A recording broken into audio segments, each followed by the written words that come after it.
পাগুলো আল্লাহর নবী একবার লম্বা করে আবার গুটাইয়া নিয়ে আসি। ওই মুহূর্তে আম্মা জান আয়েশা ডাক দিয়া কয়, নবী গো এত পেরেশান হইছেন কেন, কি হইছে আপনার? কয় আয়েশা রে, আমার মনে হয় আমার চলে যাওয়ার সময় হয়ে গেছি, আমার মনে হয় দুনিয়ার থেকে বিদায় হয়ে যাব। ওই মুহূর্তে আম্মা জান আয়েশা ডাক দিয়া কয়, নবী গো এত পেরেশান কেন আপনি বলেন? কয় উম্মতের চিন্তা আমি পেরেশান হয়ে গিয়েছি। যতদিন যেই কয়দিন দুনিয়াতে ছিলাম, যতদিন আমি দুনিয়াতে ছিলাম উম্মতের পাহারাদারি করেছি, উম্মতকে দেখা দেখা রেখেছি। আমি নবী দুনিয়া থেকে বিদায় হয়ে গেলে আমার উম্মতকে কে দেখা দেখা রাখবি? ওই উম্মতের চিন্তায় আমি রসুল পেরেশান হয়ে গিয়েছি।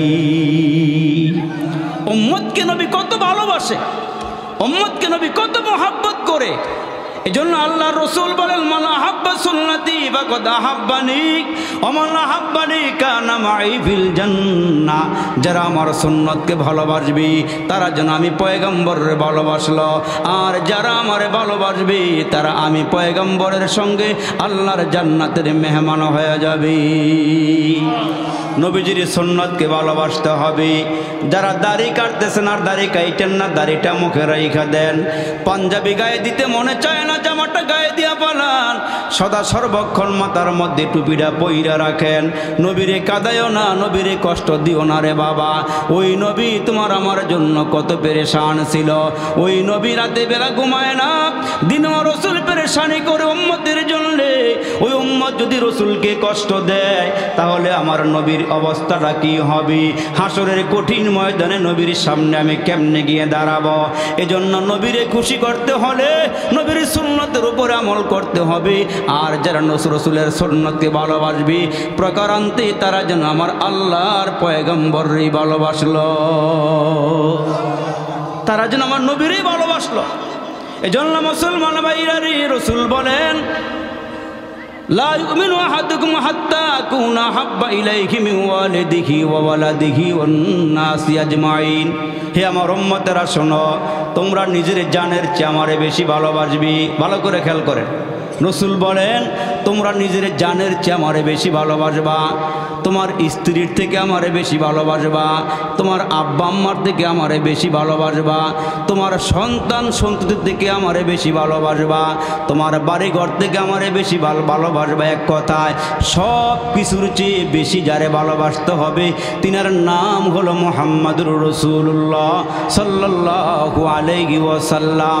সাহাবায়ে কেরাম নবীরে কেমন ভালোবাসি, সাহাবায়ে কেরাম নবীরে কেমন মোহাব্বত করি। যুবক বিয়ে করিয়া বাসর রাতে স্ত্রী নিয়ে ঘুমায়। এর মুসলমান স্বামী আর স্ত্রীর মিলন হয়ে গেলে হঠাৎ করে বাতাসে আওয়াজ পৌঁছে গেল, কুতিলা মুহাম্মদ, মুহাম্মদ দুনিয়াতে নাই, মুহাম্মদ দুনিয়াতে বিদায় হয়ে গেছে। ওই সাহাবী আল্লাহর পয়গম্বরের সাহাবী হঠাৎ করে আওয়াজটা পাইয়া জাগ্রত হয়ে গেলি। বিবিকে ডাক দেখ, বিবি রে কার জন্য বাঁচিয়ে থাকবো রে বিবি? গতকালকে আমার নবী আমার বিয়েটা পড়িয়েছেন, এখন খবর পাইলাম দিনের নবী নাকি দুনিয়ার থেকে বিদায় হয়ে গেছে। বিবি রে কার জন্য বাঁচিয়া থাকবো? যার জন্য আল্লাহ আসমানটা বানাইলো, যার জন্য জমিন বানাইলো, যার জন্য আমার মালিকুল কায়নাত বানাইলো। এর নবীর উম্মতের দল। ওই যুবক সাহাবী ডাক দেখবি রে, দেখা হইতে পারে নাও হইতে পারে, দিয়ে তরবারিটা উঠাইয়া দে তরবারিটা আমার সামনে আইনা দি। আমি আমার নবীর খবর পাইলাম নবী নাকি দুনিয়া থেকে বিদায় হয়ে চলে গেছি। এর নবীর উম্মতের দল। ওই সাহাবী বিবির চেয়ে নবীরে বেশি ভালোবাসি, নিজের জানের চেয়ে রসুলকে বেশি ভালোবাসি। ওই সাহাবী তরবারি হাতে নিলে পরে বিবি ডাক দিয়ে কই, স্বামী তুমি না আমার সঙ্গে মিলন করেছো, তুমি গোসল কি করবা না?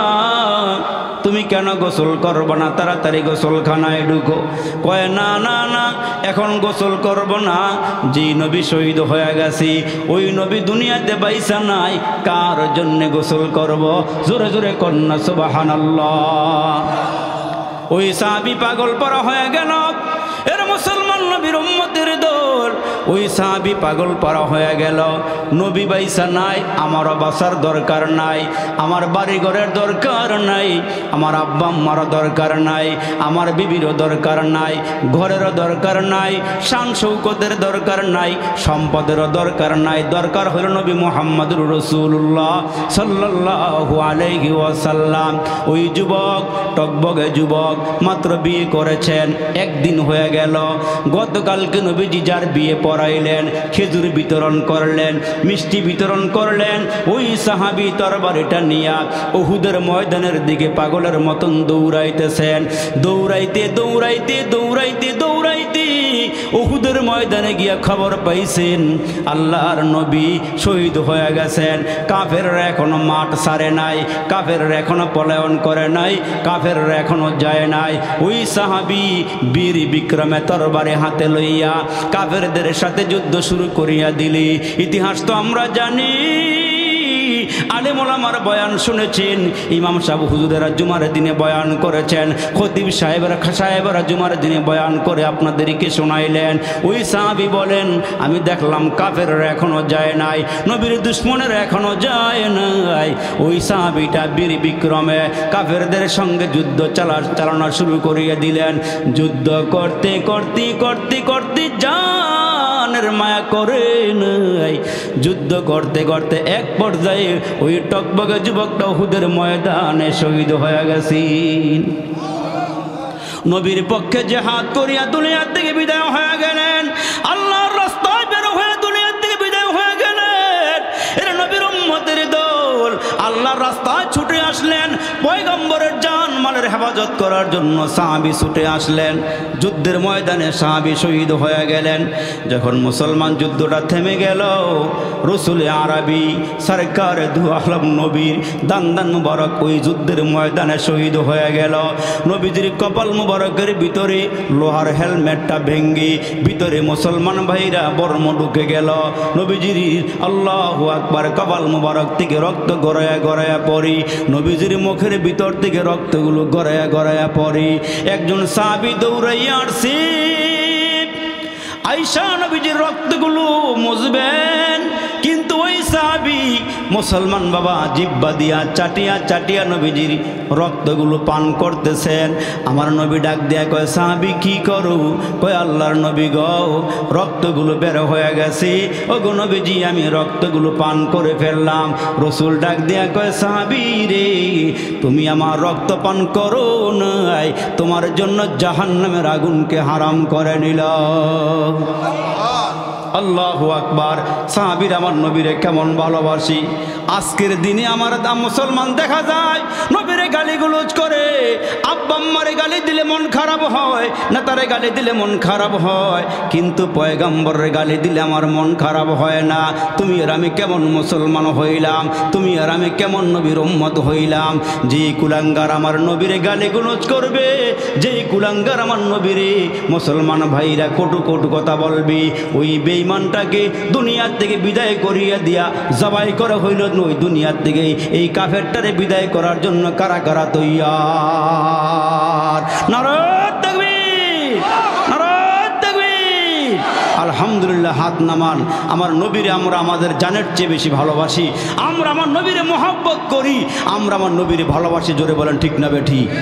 আমার মুসলমান ভাইরা রে, ওই সাহাবী যুদ্ধের ময়দানে শহীদ হয়ে গেলে আল্লাহর পয়গম্বর ডাক দিয়া কয়, সাহাবীরা রে, যারা জিহাদের ময়দানে শহীদ হয়ে গেছে এদের লাশগুলো একত্রিত করো, লাশগুলো টোকাইয়া নিয়ে আসো, এক জায়গার মধ্যে করো। দেখা গেল সাহাবীদের লাশগুলো তালাশ করতে করতে করতে করতে এক জায়গার মধ্যে নিয়ে আসলেন। মুসলমান ভাইরা রে, হঠাৎ করে একজন মহিলা আওলা কেশি পাগল বেশি উহুদের ময়দানের দিকে দৌড়াইয়া আসতেছি, আর লাল পতাকা উড়াইতেছে, আর ডেকে ডেকে বলে, আল্লাহর নবী গো আপনি কই? ও নবীর সাহাবীরা তোমরা কই? যারা যুদ্ধের ময়দানে শহীদ হয়ে গেছে এদের লাশগুলো তোমরা বিনা গোসলে দাফন দিবা। তবে একটা কাজ করিও, আমার স্বামী যুবক গতকালকে আমার নবী যার সঙ্গে আমার বিয়ে দিয়েছিল ওই সাহাবীটা ফরজ গোসল বাদ দিয়া জিহাদের ময়দানে চলে আসছি। আমার নবী ডাক দিয়া কয়, সাহাবীরা রে, ওই যুবকের লাশটা তালাশ করিয়া নিয়ে আসো। সাহাবী বলেন, আমি খুঁজতে খুঁজতে খুঁজতে খুঁজতে অনেকগুলো লাশ একত্রিত করলাম, এই লাশটা খুঁজিয়া পাইতেছি না। আমি উহুদের কিনারায় গিয়ে দেখলাম একটা লাশ, বডির থেকে মাথাটা আলাদা হয়ে গেছে। আর একটু সামনে আগায়া দেখি একজন সাহাবীর লাশটা 70টা ক্ষত বিক্ষত হইয়া টুকরা টুকরা হইয়া ময়দানে পড়ে আসি। আর ওই সাহাবীর লাশটা খুঁজিয়া পাই না।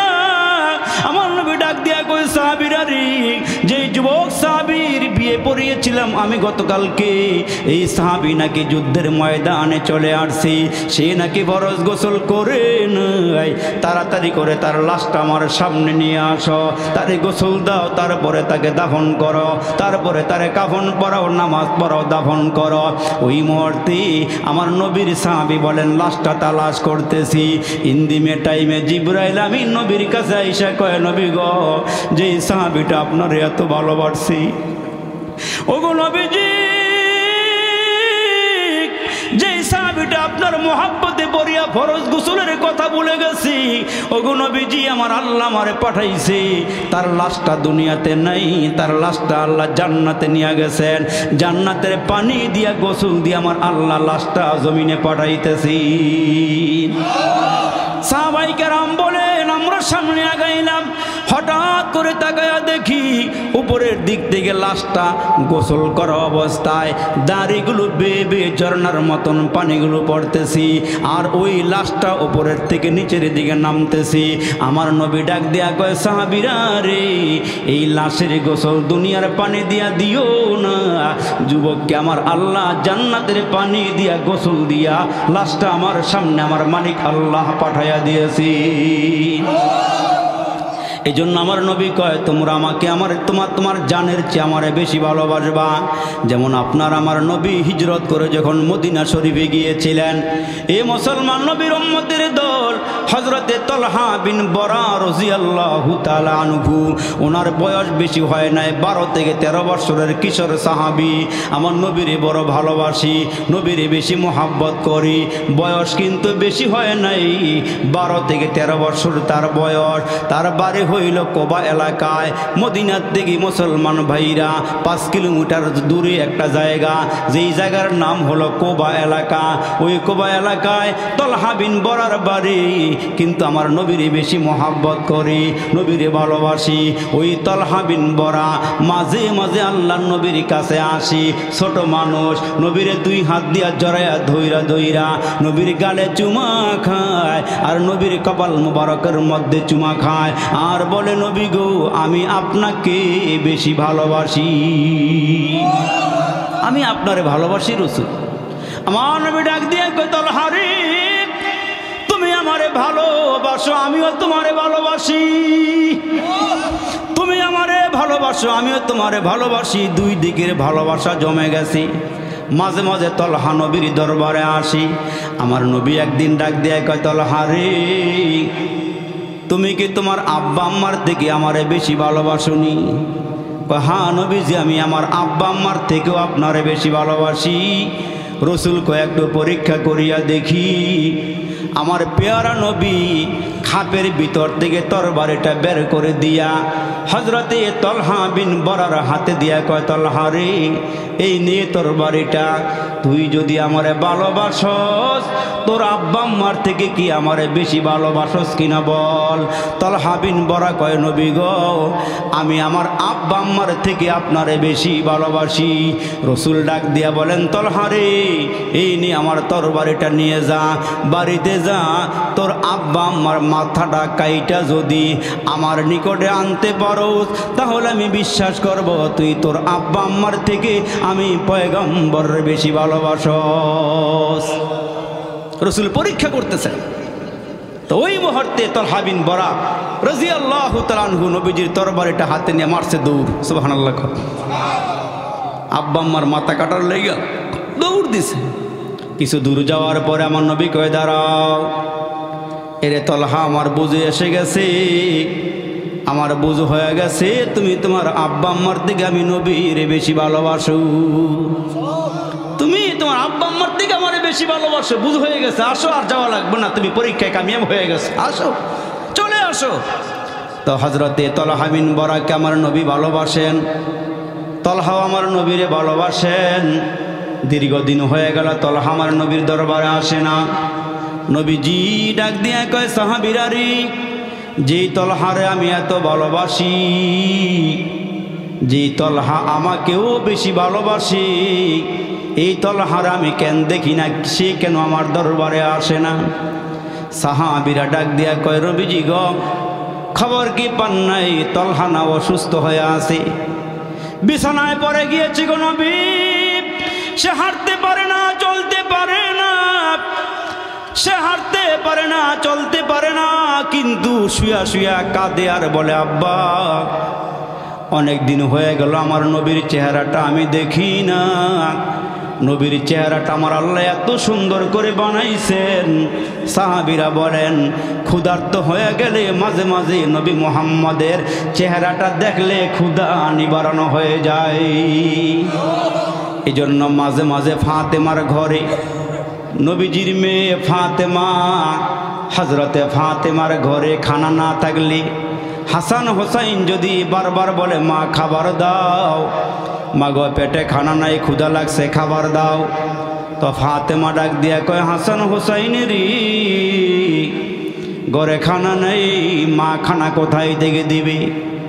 এ হাসান হোসাইন, যাও নানার দরবারে চলে যাও, নানার পাশে গিয়া বসো, নানাকে গিয়া দেখো, তোমার আল্লাহ, আমার আল্লাহ তোমার নানার এমন একটা চেহারা দিছে, যেই চেহারার দিকে তাকাইলে ক্ষুধা নিবারণ হয়ে যায়।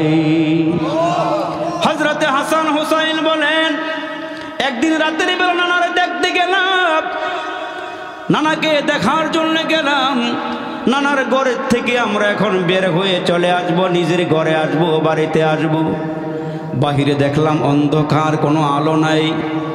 নানাকে ডেকে ডেকে বললাম, নানাজি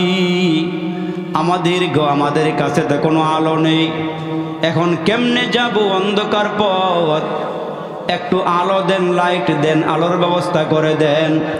আমার নবী ডাক দিয়া কয়, নাতিরা রে, আলো দিব কোথায় থেকে, ঘরে আলো নেই, তোমরা একটা কাজ করো, ঘর থেকে বের হও, আমি নবী তোমাদেরকে আলো দিতেছি। হযরত হাসান হোসাইন বলেন, আমার নানাজি আমাদেরকে ঘর থেকে বের করিয়া আমাদের দিকে তাকাইয়া একটু মুস্কি হাসি দিয়েছি, তাকাইয়া দেখি মুস্কি হাসির কারণে আমার আল্লাহ আমার নানার ঘরের থেকে আমাদের ঘর পর্যন্ত পুরাটা রাস্তা আলোকিত করিয়া দিয়েছি। নবীজির চেহারা আমার আল্লাহ এত সুন্দর করে বানাইলেন। এ নবীর উম্মতের দল, এজন্য বাবাজিরা রে, তলহা বিন বরা বলেন, বাবাজি কতদিন হয়ে গেল আমার নবীর নুরানি চেহারাটা আমি দেখতে পাইতেছি না, আমার নবীর মায়া চেহারাটা আমি দেখি না, বাবা আমি তো যাইতে পারতেছি না, তুমি যদি নবীজির কাছে যাও আমার খবরটা বলিও, আমি যে অসুস্থ হইয়া জমিনে পড়ে আছি, আমি বিছানার মধ্যে পড়ে আছি, একটু খবরটা দিও। তলহা বিন বরার বাবা গিয়া খবর দিয়েছে, নবীজি গো, আমার ছেলেটা আপনারে বেশি মহব্বত করি, আপনারে ভালোবাসে গো নবীজি, আমার সন্তানটা অসুস্থ হইয়া বিছানায় পড়ে আছে, দাঁড়াইতে পারে না, কিন্তু আপনার জন্য আফসোস করে গো নবীজি, আমার সন্তানটা আপনারে ভালোবাসে, আপনারে মহব্বত করে। এই খবরটা পাইয়া আমার নবীর চোখের কিনারায় পানি জমে গেছে। ডাক দিয়া পর্যন্ত কেন খবর দাও না ভাই, আমি আমার তলহারে দেখার জন্য ছটপট করতেছি, যে তলহা আমারে জড়াইয়া ধইরা ধইরা গালে চুমা খায়, কপালে চুমা দেয়, আর কচি কণ্ঠে বলে সে নাকি আমারে ভালোবাসি, তার কথাগুলো আমার নিকটে বড় ভালো লাগে। তার কি হয়েছে বলো? কয় নবীজি অসুস্থ হয়ে বিছানায় পড়ে আছে, বিছানা থেকে উঠতে পারে না গো পয়গম্বর। ওগো আল্লাহর নবী, এক নজর আমার সন্তানটাকে আপনি দেখে আসিয়েন। আমার নবী দেরি করে নাই, আমার নবী তলহারে দেখার জন্য পাগল পারা হয়ে গেলেন, দেখার জন্য চলে গেলেন। তলহার কিনারায় গিয়া বসে গেলেন, আর মৃদু হাতরা তার মাথার মধ্যে বাড়াইয়া দিয়া ডাক দিয়া কয়, তলহারি চিন্তার কোনো কারণ নাই, তোমার কি হয়েছে বলো। ওই তলহা চোখ দিয়া পানি বের করিয়া দিয়া কয়, নবী গো, আমার মন বলে আমি আর বেশি দিন বাঁচব না গো নবী, আপনি আমারে মাফ করিয়া দিয়েন, আপনি আমারে ক্ষমা করিয়া দিয়েন। ওগো নবীজি, আমি মারা গেলে আমার জানাজাটা আপনি পড়ায়েন, আপনার বরকতি হাত দিয়ে আমার লাশটা কবর নামায়েন। এ মুসলমান ভাইরা রে, এই কথাগুলো তলহা যখন বলেছে, আমার নবী চোখের পানিগুলো ধা ধা করে ছেড়ে দিয়া কাঁদে আর বলে, তলহা রে, তুই আমার দিলটারে ভেঙ্গে টুকরা টুকরা করে দিলি রে তলহা, তুই আমারে যেমন ভালোবাসস তলহা রে, আমিও তোরে এত ভালোবাসি বুঝাইতে পারুম না রে তলহা। এ মুসলমান নবীর উম্মতের দল, তলহা বিন বড় নবীর এত মোহাব্বত করি, আমার পেয়ারা নবী তলহার নিকট থেকে বের হইয়া তলহার আব্বারে ডাক দিয়া বলি, এ তলহার বাবা, আমি যা দেখলাম মনে হয় বেশি দিন তলহার বাঁচবে না, একটা কাজ করিও, তলহা যদি মারা যায় আমি পয়গম্বরের খবর দিও, আমি নবী তার জানাজা পড়াবো, আমি তার জানাজা পড়াইয়া আমার হাত দিয়ে তারে দাফন করব, খবর দিও। এই নবীর উম্মতের দল, নবীজি বিদায় হইয়া চলে আসলি, নবীজি যখন বিদায় হইয়া চলে গেল, এ আমার মুসলমান বাবাজিরা রি, এ আমার বন্ধুরা, তলহা আব্বাকে ডাক দেয়, কয় বাবা গো, আমার নবী কি বলিয়া গেছে বলো। কয় নবী বলিয়া গেছি, তোমার ইন্তেকাল হয়ে গেলে আমি যেন নবীরে খবর দিই, নবী তোমার জানাজা পড়াবি, কবরে নামাবি। ওই মুহূর্তে তলহা ডাক দিয়া কয়, বাবা গো, আমি যদি দিনের বেলা মারা যাই আমার নবীরে খবর দিও, পয়গম্বর জানাজা পড়াবি, আর রাতের বেলা যদি মারা যাই আমার নবীকে খবর দিও না, আমার নবীর আসতে কষ্ট হবে। আমার নবী ঘর থেকে বের হইলে সামনের মধ্যে ইহুদিগো বাড়ি ঘর আছে, ইহুদিরা আমার নবীর দুশ্মনী করে, ইহুদিরা আমার নবীকে মারতে চায়, আমার নবীকে দুনিয়া থেকে বিদায় করতে চায়। আমি রাতের বেলা মারা গেলি আমার নবীরে খবর দিও না, নবীজির কষ্ট হবে। আমার নবীর যদি কষ্ট হয় হাসরের কঠিন ময়দানে আল্লাহর সামনে আমি কি জবাব দিব। ওই তলহা বিন বড় রাতের বেলা মারা গেলে দুনিয়ার থেকে বিদায় হয়ে গেল, তলহার আব্বা নবীজিরে খবর দেয় নাই, আমার নবীর কষ্ট হবে, নবীর কষ্ট হবে বিদায়, আমার নবীজিরে খবর দেয় নাই। একদিন হঠাৎ করে আল্লাহ নবী সাহাবীদেরকে ডাক দিয়ে বলতেছেন, সাহাবীরা রে, বলো না তলহার খবর কি, তলহার কি হয়েছে বলো। সাহাবীরা ডাক দিয়ে কয়, আল্লাহ নবী গো, তলহা না রাতের বেলা মারা গেছে, তলহা দুনিয়ার থেকে বিদায় হয়ে গেছে। আমার নবী ডাক দিয়ে কই, সাহাবীরা রে, তলহা মারা গেল কেন আমারে খবর দিলি না। এ তলহা, তুমি দুনিয়ার থেকে বিদায় হয়ে গেলা, সাহাবীরা আমারে কেউ খবর দেয় নাই। আমার নবী ডাক দিয়া কয়, সাহাবীরা রে, আমার আল্লাহ তলহারে জান্নাত দিয়েছেন, আমার আল্লাহ তলহারে জান্নাতবাসী করেছেন, আমার আল্লাহ তলহারে জান্নাতের মেহমান বানায়া দিয়েছেন। আমার আল্লাহ তলহার জন্য জান্নাতকে ওয়াজিব করে দিয়েছেন।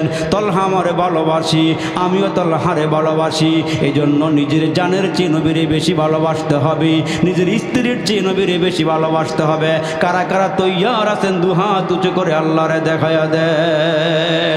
আল্লাহ সবগুলো হাত কবুল করে জোরে বলেন আমিন, আর একটু জোরে আওয়াজ করে বলেন আমিন। হাতগুলো নামায়া দেন, তার কারণ যে নবী আপনাকে আমাকে সুপারিশ করবেন, যে নবী আপনাকে আমাকে জান্নাতে নিয়ে নিয়ে যাওয়ার জন্য হাসরের ময়দানে আল্লাহর দরবারে সিজদায় পড়ে পড়ে কাঁদবেন আর বলবেন যে আল্লাহ আমি আমার উম্মত ছাড়া তোমার জান্নাতে যাব না।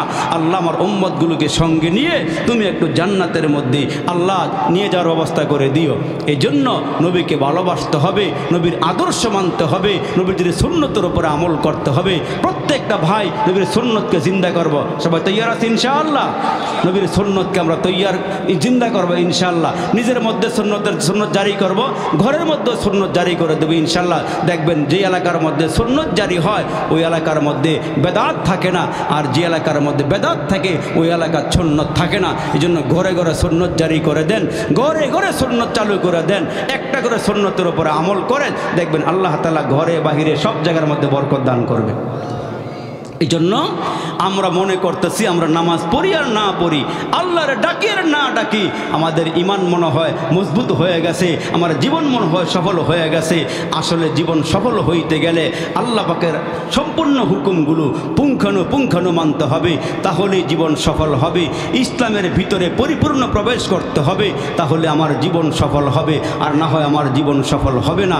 এজন্য আজকে জুমাবার রাতে আমরা অঙ্গীকার করব ইনশাআল্লাহ আমরা 5 ওয়াক্ত নামাজ পড়ব, রমজান মাসে রোজাগুলো রাখব, যাদের উপরে যাকাত ফরজ হয় এরা যাকাত দিব, যাদের উপরে হজ ফরজ হয় এরা হজগুলো করবেন। বিবি পর্দা না করলে আপনি পর্দা বিবিকে করাবেন, সন্তানদেরকে নামাজের হুকুম দিবেন, নিজেও নামাজ পড়বেন, সন্তানকে নামাজের হুকুম দিবেন। সন্তান যেন খারাপ কাজের দিকে ধাবিত হতে না পারে, ওই সন্তানকে সাথে নিয়ে মাঝে মাঝে তালিমে বসবেন, নিজে তালিম করবেন, একটা কিতাব ঘরে কিনবেন, কিনা নিজে তালিম করবেন। বাবা কাছাকাছি আইসা বসো, দেখো আমার নবী কি বলেছেন, সাহাবাই কেরাম কি করেছেন, এগুলো শোনাবেন, তাহলে ঘরের মধ্যে সোনালী পরিবেশ হবে, ঘরের মধ্যে রহমত চলে আসবে। সবাই পারবো তো ইনশাআল্লাহ?